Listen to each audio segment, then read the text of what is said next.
യേശുവിൻ്റെ നാമത്തിൽ നിന്ന് സ്നേഹവന്ദനത്തെ അറിയിക്കുന്നു. അനുഗ്രഹിക്കപ്പെട്ട നല്ലൊരു സമയത്തിനായി ഞാൻ കർത്താവിനെ വാഴ്ത്തുന്നു. ഓരോ ദിവസവും കർത്താവിൻ്റെ തിരുസന്നിധിയിൽ വരുവാൻ പ്രാർത്ഥിക്കുവാനൊക്കെയും ദൈവം നമുക്കെല്ലാവർക്കും കൃപ തന്നല്ലോ. നമുക്കിന്നും പ്രാർത്ഥിക്കാം. ദൈവത്തിൻ്റെ തിരുസന്നിധിയിൽ നമുക്ക് പ്രാർത്ഥനയോടെ തന്നെ മുന്നോട്ട് പോകാം. ഇന്നും ദൈവം നമുക്ക് വേണ്ടി പ്രവർത്തിപ്പാൻ ശക്തനാണ്. കർത്താവിൻ്റെ വലിയ കൃപ ഇന്ന് അനുഭവിക്കുന്ന ഓരോ വ്യക്തിയോടും ഞാൻ പറയുന്നു, നിങ്ങളുടെ ജീവിതം ഒരനുഗ്രഹമാണ്. നിങ്ങൾ യേശുക്രിസ്തുവിൻ്റെ സാക്ഷികളാണ്. ഏതൊക്കെ പ്രതിസന്ധി വന്നാലും, എത്ര വലിയ പ്രശ്നങ്ങൾ വന്നാലും കർത്താവ് നമ്മളെ കൈവിടത്തില്ല. ദൈവം നമ്മളെ ഉപേക്ഷിക്കത്തില്ല. കർത്താവ് നമ്മുടെ കൂടെയുണ്ട്. നമുക്ക് ഒരുമിച്ച് ഇന്ന് വിശ്വാസ പ്രഖ്യാപനങ്ങളെ ദൈവസന്നിധിയിൽ ഏറ്റുപറഞ്ഞ് പ്രാർത്ഥിക്കാം. കാൽവരി ക്രൂശിൽ കർത്താവ് എൻ്റെ പാപത്തെയും എൻ്റെ ശാപത്തെയും തൻ്റെ ശരീരത്തിൽ വഹിച്ചതിനാൽ ഞാൻ നീതിമാനും അനുഗ്രഹിക്കപ്പെട്ടവനുമാണ്. എൻ്റെ സഹായം ആകാശത്തെയും ഭൂമിയും ഉണ്ടാക്കിയ യഹോവയിൽ നിന്ന് വരുന്നു. യഹോവ എൻ്റെ ഇടയനാകുന്നു, എനിക്കൊന്നിനും മുട്ടുണ്ടാകത്തില്ല.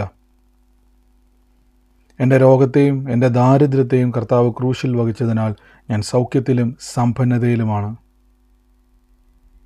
എന്നെ ശക്തനാക്കുന്ന യേശുക്രിസ്തു മുഖാന്തരം ഞാൻ സകലത്തിലും മതിയായവനാകുന്നു.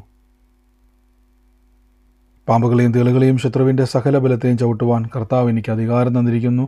ഒന്നും ഒരിക്കലും ഒരു ദോഷവും എനിക്ക് വരുത്തതില്ല.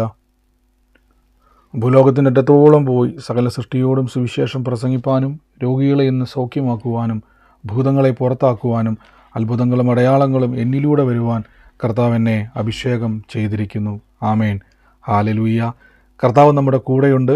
കർത്താവിൻ്റെ കൃപ നമ്മുടെ കൂടെയുണ്ട്. നമ്മളിൽ നടക്കുന്ന ദൈവപ്രവർത്തികൾ, യേശു ജീവിക്കുന്നു എന്ന് നമ്മളിൽ നടക്കുന്ന ദൈവപ്രവർത്തികളിലൂടെ നമുക്ക് കാണാൻ കഴിയുന്നല്ലോ. നമുക്ക് ഒരുമിച്ച് ഇന്നും പ്രാർത്ഥിക്കാം. വലിയ ദൈവപ്രവൃത്തിയെ പ്രതീക്ഷിച്ചോണം. വലിയ കാര്യങ്ങളെ നിങ്ങൾ എന്ത് ചെയ്തോണം? കർത്താവിൽ നിന്ന് സ്വീകരിക്കുവാൻ തയ്യാറായിക്കോണം. തുടർമാനമായിട്ട് നമ്മൾ കർത്താവിൻ്റെ വചനം കേട്ടുവരുന്നു. ഇന്നും ഞാൻ ഉറപ്പിച്ചു പറയുന്നു, വചനം കേൾക്കുന്ന വ്യക്തിക്ക് രൂപാന്തരമുണ്ടാകും. വചനം കേൾക്കുന്ന വ്യക്തിക്കകത്ത് യേശുക്രിസ്തുവിലുള്ള എല്ലാ നന്മകളെയും തുറന്നു വരുവാനുള്ള താക്കോലാണ് കർത്താവിൻ്റെ വചനം. ഇന്നത്തെ അനുഗ്രഹത്തിനായി ഞാനൊരു വാക്യം ഒന്ന് വായിക്കാം. ബൈബിളിൽ എഫേസ്യർക്ക് എഴുതിയ ലേഖനം അതിൻ്റെ 1-ാം അധ്യായത്തിൻ്റെ 18, 19, 20 വാക്യങ്ങളാണ്. അവിടെ ഇങ്ങനെ കൊടുത്തിരിക്കുന്നത്: കർത്താവിൻ്റെ വിളിയാലുള്ള ആശ ഇന്നതെന്നും വിശുദ്ധന്മാരിൽ കർത്താവിൻ്റെ അവകാശത്തിൻ്റെ മഹിമാധനം ഇന്നതെന്നും അവൻ്റെ ബലത്തിൻ്റെ വല്ലഭത്വത്തിൻ്റെ വ്യാപാരത്താൽ വിശ്വസിക്കുന്ന നമുക്ക് വേണ്ടി വ്യാപരിക്കുന്ന കർത്താവിൻ്റെ അളവറ്റ ശക്തിയുടെ വലിപ്പം ഇന്നതെന്നും നിങ്ങൾ അറിയേണ്ടതിന് ഞാൻ പ്രാർത്ഥിക്കുന്നു എന്ന് ബൈബിൾ പറയുന്നു. 2 കാര്യങ്ങളാണ് ഇവിടെ പറഞ്ഞിരിക്കുന്നത്. ഒന്ന്, വിളിയാലുള്ള ആശ. ദൈവം നമ്മളെ വിളിച്ചിരിക്കുന്നതിൻ്റെ അകത്ത് ദൈവത്തിനൊരു പ്ലാനുണ്ട്, ഒരു പദ്ധതിയുണ്ട്. അടുത്ത വാക്യത്തിൽ പറയുന്നു, അവൻ്റെ അവകാശത്തിൻ്റെ, ദൈവത്തിൻ്റെ അവകാശത്തിൻ്റെ മഹിമാധനം. അപ്പോൾ ദൈവത്തിൻ്റെ സന്നിധിയിൽ ഒന്ന്, ദൈവം വിളിച്ചു. 2, ദൈവം നമുക്ക് അവകാശത്തിൻ്റെ മഹിമാധനം. അപ്പോൾ നമുക്കൊരു അവകാശമുണ്ട്. മൂന്നാമതായിട്ട് പറയുന്നു, ദൈവത്തിൻ്റെ ബലത്തിൻ്റെ വല്ലഭത്വത്തിൻ്റെ വ്യാപാരത്താൽ. അപ്പോൾ മൂന്നാമത് പറയുന്നു, ഒന്ന്, ദൈവം നമ്മളെ വിളിച്ചു, അതാണ് നാം രക്ഷിക്കപ്പെടുന്നത്. യേശുവിനെ കർത്താവും രക്ഷിതാവുമായി ഒരു വ്യക്തി സ്വീകരിച്ച്, യേശുവാണ് എൻ്റെ കർത്താവ് എന്ന് വിശ്വസിച്ച് ഒരു വ്യക്തി ദൈവസന്നിധിയിലേക്ക് വരുമ്പോൾ നിങ്ങൾ ആ വിളി കേട്ടവരാണ്. ഇനി വിളി കേട്ട ഓരോ വ്യക്തിക്കും ശ്രദ്ധിച്ചോണം, വിളിച്ചവർക്ക് ദൈവം അവകാശം തന്നിരിക്കുന്നു. യോഹന്നാൻ ശ്ലീഹായുടെ സുവിശേഷം പറയുന്നു, കർത്താവ് സ്വന്തത്തിലേക്ക് വന്നു, സ്വന്തമായവരോ യേശുവിനെ കൈക്കൊണ്ടില്ല. യേശുവിനെ കൈക്കൊണ്ട് കർത്താവിൻ്റെ നാമത്തിൽ വിശ്വസിക്കുന്ന ഏവർക്കും ദൈവമക്കളാകുവാൻ കർത്താവ് അവകാശം കൊടുത്തു. അപ്പോൾ എന്താണ് ഈ അവകാശം എന്ന് പറഞ്ഞാൽ? നിങ്ങളെ ദൈവ മക്കളാക്കി മാറ്റിയിരിക്കുന്നു. ഒന്ന്, ദൈവം എന്നെ വിളിച്ചു. 2, മകളെന്നുള്ള അവകാശത്തിലേക്ക് എന്നെ വിളിച്ചു. മൂന്നാമത് പറയുന്നു, ദൈവത്തിൻ്റെ ബലത്തിൻ്റെ വല്ലഭത്വം. അപ്പം നമുക്ക് മറ്റൊന്ന് കാര്യം കൂടെ ചെയ്തു, ദൈവത്തിൻ്റെ ബലം നമുക്ക് നൽകുവാനിടയായിത്തീർന്നു. ഹല്ലേലൂയ. 3 കാര്യങ്ങളാണ്. 1, എൻ്റെ ദൈവം എന്നെ വിളിച്ചു. 2, എനിക്ക് അവകാശങ്ങൾ തന്നു. 3, ദൈവത്തിൻ്റെ ബലത്തിൻ്റെ വല്ലഭത്വത്തിൻ്റെ വ്യാപാരത്താൽ. അടുത്ത വാക്യത്തിൽ പറയുന്നു, വിശ്വസിക്കുന്ന നമുക്ക് വേണ്ടി വ്യാപരിക്കുന്ന ശക്തിയുടെ അളവറ്റ വലിപ്പം ഇന്നതെന്ന് നിങ്ങൾ അറിയേണ്ടതിന് പ്രാർത്ഥിക്കുന്നു. അപ്പോൾ നിങ്ങൾ ഈ 3 കാര്യം ശ്രദ്ധിച്ചോണം. ദൈവം നിങ്ങളെ വിളിച്ച് വിളി കേട്ട് എന്ന് അറിയപ്പെടുന്നത് എങ്ങനെയാണെന്ന് ചോദിച്ചാൽ, കറങ്ങി നടക്കുന്നവരല്ല നമ്മൾ. യേശുവിനെ കർത്താവായി സ്വീകരിച്ച് ദൈവവചനത്തിലും കർത്താവിലും വിശ്വസിച്ച് ആശ്രയിക്കുന്നവരെ പറ്റിയാണ് ഇവിടെ വിളി കേട്ടവർ എന്ന് പറയുന്നത്. നമുക്കറിയാം എന്താണ് ഈ വിളിയെന്ന് ചോദിച്ചാൽ, നിങ്ങൾ ബൈബിൾ വായിക്കുന്ന സമയത്ത് കർത്താവ് സുവിശേഷം പറയുന്ന സമയങ്ങളിലൊക്കെയും ആയിരക്കണക്കിന് ആളുകൾ അവിടെ കൂടി വന്നിട്ടുണ്ട്. ആയിരക്കണക്കിന് ആളുകൾ, പതിനായിരക്കണക്കിന് ആളുകൾ എന്ത് ചെയ്യുന്നുണ്ട്? കർത്താവിൻ്റെ സുവിശേഷം കേൾക്കാൻ വേണ്ടി വരുന്നുണ്ട്. പക്ഷെ കർത്താവിൻ്റെ കൂടെ നടന്ന ആളുകൾ അപ്പോസ്തല പ്രവൃത്തി വായിക്കുന്ന സമയത്ത് അവിടെ ഒരു മാളിക മുറിയിൽ, യെരൂശലേമിൽ ആ കാലഘട്ടത്തിൽ പെന്തക്കോസ്ത നാളിൽ മാളിക മുറിയിൽ ചേർന്ന് വന്ന ജനത്തിൻ്റെ എണ്ണത്തെപ്പറ്റി പറയുന്നു 120 പേരടങ്ങുന്ന സംഘം.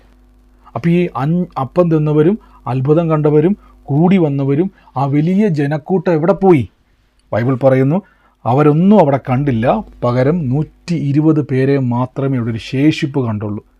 അപ്പോൾ കർത്താവിൻ്റെ കാലഘട്ടത്തിൽ കർത്താവിൻ്റെ പുറകെ വന്ന ആയിരങ്ങളെക്കാൾ അവസാനം അപ്പോസ്തല പ്രവൃത്തികൾ വായിക്കുന്ന സമയത്ത് ഒരു 120 പേർ, അതാണ് വിളി കേട്ടവർ, തിരഞ്ഞെടുക്കപ്പെട്ടവർ, രക്ഷാപദ്ധതിയിലേക്ക് വന്നവർ. നമുക്കെങ്ങനെ അറിയാൻ പറ്റും ഞാൻ രക്ഷാപദ്ധതിയിലാണ്? എപ്പോഴും നമ്മളെ തന്നെ പരിശോധിക്കണം. യേശു എൻ്റെ കർത്താവ് എന്ന് വിശ്വസിച്ച് കർത്താവിൻ്റെ വചനത്തിൽ ആശ്രയിച്ച് ദൈവത്തിൽ ആശ്രയിക്കുന്ന ഒരു വ്യക്തിയാണോ നിങ്ങൾ വിളി കേട്ടവരാണ്. മറ്റവരെല്ലാം ഒരു അത്ഭുതത്തിന് വേണ്ടി, അത്ഭുതം തെറ്റാന്നല്ല ഞാൻ പറയുന്നത്, മറ്റവരെല്ലാം വരുന്നത് യേശു അത്ഭുതം ചെയ്യുന്നു, ഇനി യേശു അത്ഭുതം ചെയ്യുന്ന സ്ഥലത്ത് അവർക്ക് പോകാൻ പറ്റിയില്ലെങ്കിൽ മറ്റെവിടെയെങ്കിലും, അത് മന്ത്രവാദി ആയിക്കോട്ടെ, അഭിചാരക്കാരനായിക്കോട്ടെ, ഏത് വിഗ്രഹമായിക്കോട്ടെ, അങ്ങനെയെല്ലാം കറങ്ങി നടക്കുന്ന ആൾക്കാർ ഒരിക്കലും വിളി കേട്ടവരല്ല. അവർ ദൈവത്തിൻ്റെ മകനും മകളെന്നുള്ള അവകാശം ലഭിച്ചവരല്ല. അവരിലൊരിക്കലും ദൈവശക്തിയുടെ വ്യാപാരം കാണാൻ കഴിയത്തില്ല.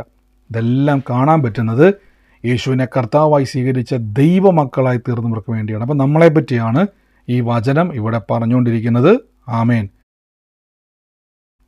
അപ്പം നിങ്ങളെ എന്നെപ്പറ്റി പറയുകയാണ്, നമ്മളോട് തന്നെ ദൈവം സംസാരിക്കുകയാണ്.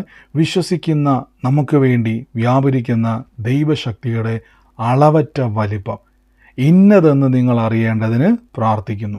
അപ്പോൾ അടുത്ത വാക്യമാണ്, വിശ്വസിക്കുന്ന ഈ 3 കാര്യങ്ങൾ ശ്രദ്ധിച്ചോണം. ഇത് നിങ്ങളെപ്പോഴും മനസ്സിലുണ്ടായിരിക്കണം.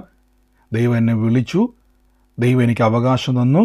3, ദൈവത്തിൻ്റെ ബലത്തിൻ്റെ വല്ലഭത്വത്തിൻ്റെ വ്യാപാരം എന്നിൽ വ്യാപരിക്കുന്നു. ആമേൻ. ആ വിശ്വാസത്തിൽ നമ്മൾ പ്രാർത്ഥിക്കണം. കർത്താവെ, ഞാൻ വിശ്വസിക്കുമ്പോൾ എന്നിലൂടെ ഒരു ദൈവശക്തി വ്യാപരിക്കുന്നുണ്ട്. ഇതെന്തുകൊണ്ടാണ് എന്നിൽ ഇത് വരാൻ കാരണം? ഞാൻ ദൈവത്തിൻ്റെ മകനും മകളുമായി തീർന്നതുകൊണ്ട്. ആമേൻ. അപ്പം മക്കൾക്ക് വേണ്ടി വ്യാപരിക്കുന്ന ഒരു ദൈവശക്തി, അതിന് അളവില്ല, അളവറ്റ വലിപ്പമെന്നാണ് പറഞ്ഞിരിക്കുന്നത്. അത് നിങ്ങൾ അറിയേണ്ടതിന്, അങ്ങനെ ദൈവശക്തിയെപ്പറ്റി നിങ്ങൾ അറിയേണ്ടതിന് പൗലോസ്ലീഹ പറയുന്നു, ഞാൻ പ്രാർത്ഥിക്കുന്നു. ഇനി എന്താണ് ആ ശക്തി എന്ന് 20-ാം വാക്യത്തിൽ പറയുന്നത്? അങ്ങനെ ആ ശക്തി ക്രിസ്തുവിലും വ്യാപരിച്ചു, ക്രിസ്തുവിനെ മരിച്ചവരുടെ ഇടയിൽ നിന്നും ഉയർപ്പിച്ചു. മറ്റാരുമല്ല, പരിശുദ്ധ ആത്മാവാണ്. ആമേൻ. അപ്പോൾ ഈ സകല കാര്യങ്ങളും നമ്മളിൽ ചെയ്തിട്ട് നമുക്ക് തന്നിരിക്കുന്ന ദൈവത്തിൻ്റെ ശക്തിയുടെ അളവറ്റ വലിപ്പത്തിൻ്റെ ഉറപ്പാണ് പരിശുദ്ധാത്മാവ്. ഈ ദിവസങ്ങളിൽ നിങ്ങളൊരു കാര്യം വിശ്വസിക്കുമ്പോൾ ഈ പരിശുദ്ധാത്മാവ് സൃഷ്ടിക്കുവാൻ കഴിവുള്ള പരിശുദ്ധാത്മാവ്, മരിച്ചവരെ ഉയർപ്പിക്കുവാൻ കഴിയുന്ന പരിശുദ്ധാത്മാവാണ് നിങ്ങളുടെ വിഷയത്തിൻ്റെ മേൽ ദൈവം എനിക്ക് വേണ്ടി പ്രവർത്തിക്കുമെന്ന് നമ്മൾ വിശ്വസിക്കുമ്പോൾ, ആ വചനത്തിൽ ആശ്രയിക്കുമ്പോൾ ഈ പരിശുദ്ധാത്മാവാണ് നിങ്ങളിലൂടെ ആ പ്രവൃത്തിയിലേക്ക് ഇറങ്ങി വരുന്നത്.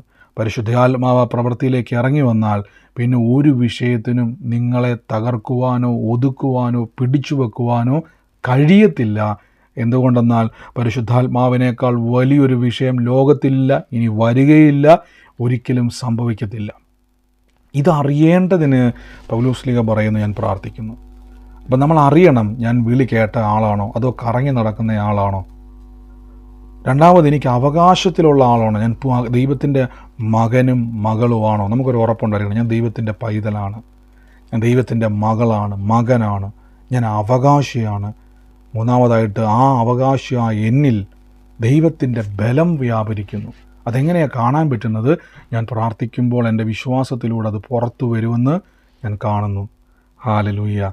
തീർച്ചയായിട്ടും കർത്താവ് നമുക്ക് വേണ്ടി പ്രവർത്തിപ്പാൻ ശക്തനാണ്. നമുക്ക് ഒരുമിച്ച് പ്രാർത്ഥിക്കാം. സ്വർഗീയ നല്ല പിതാവേ, ക്രിസ്തു യേശുവിൻ്റെ നാമത്തിൽ ഞങ്ങൾ ഒരുമിച്ച് ഒരുമനപ്പെട്ട് പ്രാർത്ഥിക്കുന്നു. കർത്താവ് ഞങ്ങളുടെ സകല കാര്യങ്ങളും അറിയുന്നല്ലോ, സകല വിഷയങ്ങളെയും ദൈവം സ്പർശിക്കുന്നല്ലോ. അതുകൊണ്ട് കർത്താവ് ഇങ്ങനെ പറയുന്നൊരു ശ്രീജയ്ക്ക് വേണ്ടി പ്രാർത്ഥിക്കുവാൻ പരിശുദ്ധാത്മാവ് ഒരു നിയോഗം തരുന്നു. ഇപ്പോൾ ഈ നിമിഷം അനുഗ്രഹിച്ച മകളെ പ്രാർത്ഥിക്കുന്നു. ആ കുടുംബത്തിൻ്റെ മേൽ ദൈവം വലിയൊരു കാര്യങ്ങളെ ചെയ്യാൻ പോവുകയാണ്. ഒരു ലെറ്റർ എഴുതി വച്ചിരിക്കുന്നത് പോലെ ചില കാര്യങ്ങൾ എഴുതി വച്ചിരിക്കുകയാണ്. അതുമായി ബന്ധപ്പെട്ട് കർത്താവ് ആ വിഷയത്തിൻ്റെ മേലൊരു തീർപ്പ് കൽപ്പിക്കാൻ വേണ്ടി പോകുവാന്ന് എന്നോട് പറയുന്നു. യേശുവിൻ്റെ നാമത്തിൽ അനുഗ്രഹിക്കുന്നു. വൻ കാര്യങ്ങളെ കർത്താവ് അങ്ങ് ചെയ്യുന്നല്ലോ. ഓരോ മക്കളെയും അനുഗ്രഹിച്ച് പ്രാർത്ഥിക്കുന്നു. വേണ്ടവർ ആ രോഗമുള്ള ഭാഗത്തോട്ട് കൈയെടുത്ത് വെച്ചാട്ടെ. യേശുവിൻ്റെ തിരുമുറിവിനാൽ എനിക്ക് ആരോഗ്യമുണ്ട്, യേശുവിൻ്റെ മുറിവിനാൽ എനിക്ക് അത്ഭുതമുണ്ട്, ഞാൻ ദീർഘായുസ്സോടെ ഇരിക്കും, ഒരനർത്ഥവും എനിക്ക് വരത്തില്ല, ഒരു രോഗവും എന്നെ തൊടത്തില്ല, ഒരു ക്ഷീണത്തിനും എന്നെ ഒതുക്കാൻ കഴിയത്തില്ല, ഒരു പിശാചിനും എന്നെ പിടിക്കാൻ പറ്റത്തില്ല. പിശാചിൻ്റെ തല തകർത്ത് അവനെ ചവിട്ടി മെതിക്കുവാനുള്ള അഭിഷേകത്തിൽ ദൈവം എന്നെ നിർത്തിയിരിക്കുന്നത് കൊണ്ട് സകല പ്രശ്നങ്ങളും ഞാൻ അത്ഭുത സാക്ഷിയായി തീരും. ആ രോഗത്തോട് ഞങ്ങൾ കൽപ്പിക്കുന്നു. ഇപ്പോൾ കൈയോടെ വെച്ച് ആ കൈയോടെ എടുക്കുമ്പോൾ ഒരു വേദന അവിടെ കാണത്തില്ല, ഒരു രോഗവും അവിടെ കാണത്തില്ല. യേശു തൊട്ട് കഴിഞ്ഞു, യേശു സൗഖ്യമാക്കിയിരിക്കുന്നു. കർത്താവ് മുറിവേറ്റത് എൻ്റെയും നിങ്ങളുടെയും അത്ഭുതത്തിന് വേണ്ടിയാണ്. പ്രാർത്ഥിച്ച് അനുഗ്രഹിക്കുന്നു യേശുവേ. അങ്ങ് സ്പർശിച്ചതിന് നന്ദി, അങ്ങ് അത്ഭുതം ചെയ്തതിന് നന്ദി, അങ്ങ് തൊടുന്നതിന് നന്ദി. കർത്താവ് യേശുവിൻ്റെ അത്ഭുതകരമായ നാമത്തിൽ തന്നെ ആമേൻ. ഹല്ലേലൂയ. കർത്താവ് നിങ്ങളെ ഏവരെയും അനുഗ്രഹിക്കുമാറാകട്ടെ. നമുക്ക് ഒരുമിച്ച് എല്ലാ ദിവസത്തെ പോലെ വിശ്വാസ പ്രഖ്യാപനങ്ങൾ ഏറ്റുപറയാം.